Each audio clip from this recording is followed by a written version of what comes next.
Hi guys, guess what? Do you know the people of Jamaica are actually Ghanaians? I don't mean all Jamaicans, but I mean a great number of Jamaicans. I mean black Jamaicans are actually from Ghana. I mean they are Ghanaian descendants. And it even amazes me that some of them still living by the indigenous names of Ghanaians. And do you know there are places in Jamaica bearing the same names of places here in Ghana? Like a place of a compound in Jamaica. We have a place here in Ghana called a cropon, and that's just the same thing. And there is this beach, I think, yeah, I'm gonna put a video somewhere. Yeah, I think maybe here. There is this place in Jamaica, I mean, it's a beach called Accra Beach. And everybody knows Accra is the capital town or the capital city of Ghana. And do you also know that the people of Haiti are also the descendants of Benin Republic? Until today they even speak Dahomey, a language from the Benin, indigenous language from the Benin, the Republic of Benin.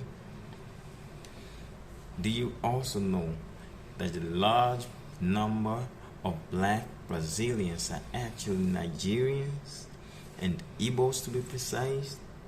Yeah, I'm gonna play you this video from Mr. Farouk Al-Wahab. Yeah, Mr. Farouk Al-Wahab. Yeah, very great historian and well known in Africa, giving out all these infos. And you know, in Africa, I think it's not even Africa, but every black person in the diaspora and living in Africa has to, I think, relearn or something, you know, because there's a whole lot that we don't know, because we've been told never to visit those areas. And it's about time with this internet stuff going on, or with this with the use of internet, we can now unlearn and relearn certain things just to help us, you know. So I want everybody out there to, you know, get to know that these are some facts about Africa and blacks in the diaspora. I mean, the linkage between these two people, these two cousins or brothers on this earth. So please do well to like the video if you like the content, share this video, and also subscribe to the channel, so anytime I do a video you're gonna be previewed to it. And please don't forget to on the notification button, so anytime I upload a video you'll be the first to get a notification, so you can just watch, so we all learn together. It's a journey we all have to go through, you know, re-educating ourselves and all that. So see you after the video.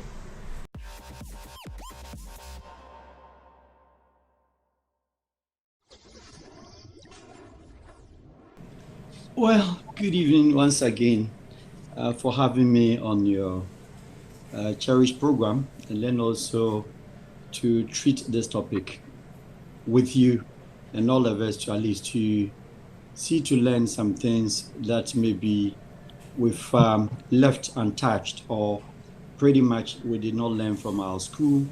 Either we had bad history masters, or our syllables didn't really put together some of the history which seems to be forgotten by we, the black man or the black race and the African. It is quite interesting that when it comes to the historical settings, Europeans know their history very well.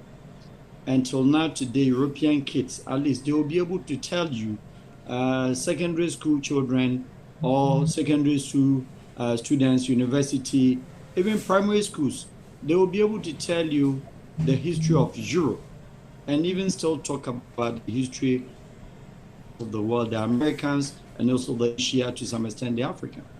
But interestingly, when you come to Africa, the history falls short.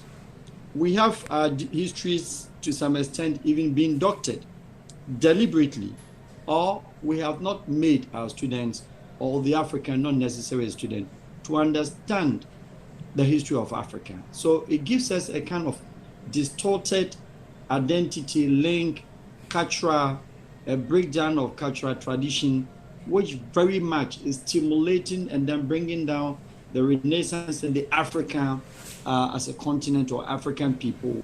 In fact, very, how do we call it, disintegrated. So with this disintegration, it has to do with the lack of common understanding of what our identity is and where we do come from. Originally, as Bob Marley once said, that regardless of where you come from, that was Peter Tosh, I think, that you should know that you are an African. And it is not just a joke, that is the reality. The Africa, as described by the Greeks, called the Melas, that is the black. Anywhere on earth that you find to the Greek, you find a Melas, that person migrated from Africa. And I think the Greek definition of a black and African is not in doubt, and they got it right. It is just because of the fact that some of us, some of you, some of the whole Africa, let me put it that way, due to the slave trade, which is one of the, let me call it the negative exercise, but who knows? We will not get deep into that because we've treated that topic severally. But if you look at where Africans are ported on the global map, where Africans are all over living on the whole map, if we were to put a black man together, one would say that it is the biggest and the biggest out of all. But because of the disintegration and where we find ourselves, it makes it difficult even to have a computerization or a total figure of how many black man or black women or black person, call it black man, on earth. It is a little bit difficult for us to treat that topic, but the numbers, we do know them. Now, the subject matter is African, and the blacks in other parts of the world are descendants of Africa. And then we call them in modern day terminology as diasporans. Yes, the African diasporan are all over. But in the context of the modern day understanding, we make diaspora only look like it's only the black, our brothers and sisters of the African American origin. They are the diasporans. But indeed, we have a huge diasporan community, which on the African continent, we seem not to care, we seem not to know. And that is a little bit worrying and very sad. Africa, out of the 54 countries, when you cut off the North Africa, where, and one would say that they also somehow originated or migrated from the Arab Peninsula, belts on the top of Sudan coming down to South Africa, literally we are blacks. Down to the Caribbean, with all the scattered islands there, they are all blacks, literally.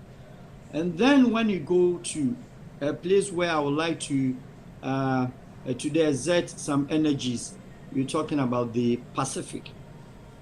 Caribbean Africans have heard. We know of Caribbean because of Jamaica. We know of Caribbean because of Barbados. We know of Jamaica because of Trinidad and Tobago, Haiti, Turks and Caicos, Guyana, and all that. But when it comes to the South Pacific, where we have a good number of black descendants called the African, and to them, they also feel that they are outcasted because they feel that we don't mind them, we have nothing to do with them. Even not when that we put together the ACP, the African Caribbean Pacific, as a union and one umbrella group to bring all blacks, all mankind of blacks under one umbrella. Still, that history, the punch of who and where the Pacific are located seems not to be a concern unless somebody happens to be in the region of that side, Malaysia, somebody lives maybe in Singapore, Indonesia. That is where the awareness of those who find themselves in Australia or New Zealand. Either than that, we on the African main block map, we don't care and we seem not to know what even are the countries located in the South Pacific. But let me just take us through the Caribbean belt, for instance. The Caribbean is direct we know that the slave trade 400 years ago had excesses of some of the people taken out there on those empty land at the time, and thereby growing to become countries, but smaller pockets of countries where we have a lot of the countries who are blacks, Africans. They are completely detached. They don't know their roots. They don't know. All they know is their skin is black. Where they come from, some of them do not know. Those who connect home, one would say the Jamaicans. Those who connect home, one would say maybe the Haitians. The Haitians, to some extent, one would say that they have even today a language, the Dahomis from Benin in Haiti, today modern day. They are Caribbeans, but direct descendants from the Benin Republic of West Africa. Not that only, a lot of the countries in the Caribbean, if you even trace by their names, if you go to the Jamaica, where I have treated the topic and mentioned that Jamaica have a city named Akumpon, which is also located in Ghana by name Ekropon. It's just only the spellings. And Akumpon happens to be the names that we have in Ghana here, the Kofis, the Osseys, the Pokus, and everything is still existing in Jamaica. So how would one expect not to believe, or one would not believe that anybody living on the soil of Jamaica come one way or the other from the African continent? But when it comes to the Caribbeans and the Pacific side, if you go and make a turn way back in the American through the Hawaii, enter the Oceania, look at the scattered islands, more than 1,000 islands, more than two in thousands of archipelagos. Each one of them, you have a black man living on that soil. Some to the extent have not even heard of African before. So you would find out and ask them, where do they come from? They have no news. They have no history. They don't know. It is the same way that we're sitting here. Our students have not heard names of certain countries before in the South Pacific. So today, I think it's interesting that we should be opening our minds, our eyes, and then we should be asking questions, and then we should be discussing the Africa and the black man, and how best, as you made mention of, the unification, the union, and the unity which we have to build. When we have that unity built, what it gives us is that we are doing what? Protecting our race. But we have not protected our race. Our race, we just let it loose. And that is where other continents have done, put their race together, and then we have deserted our race, giving ourselves or making ourselves enemy of one another, because there's no connection, direct connection of the race. It makes us, even within Europe, we are like enemies to each other. We see ourselves and start running away from one another. It is because of the lack of common understanding of where we come from and which continent that we dwell, or where our forefathers were undoubtedly, where they lived, where they survived. The blood of Africa, where it is. Look, in the Jewish land of Israel, we have blacks, a black man in Israel, who are from what? Ethiopia. If you go to Israel, crossing to the Gaza Strip, and there, the Queen of Sheba house, there's no single Jewish white man living there, even though one would say the Israelis are white race. But indeed, we have Jewish who are dark-skinned, called Ethiopians. What about the Nigerian Igbos? The Nigerian Igbos, we have Igbo Jews who are Nigerians, but they are Israelites, and they are Jews. If you go to Brazil, a whole Brazil, the Amazon, those living in the hinterlands, how many Brazilian, Nigeria, Igbo community speaking today modern day Igbo, they have never been to Africa, their kids do not know anything about Africa, and they are Brazilians, and they are Nigerians. We have several of them.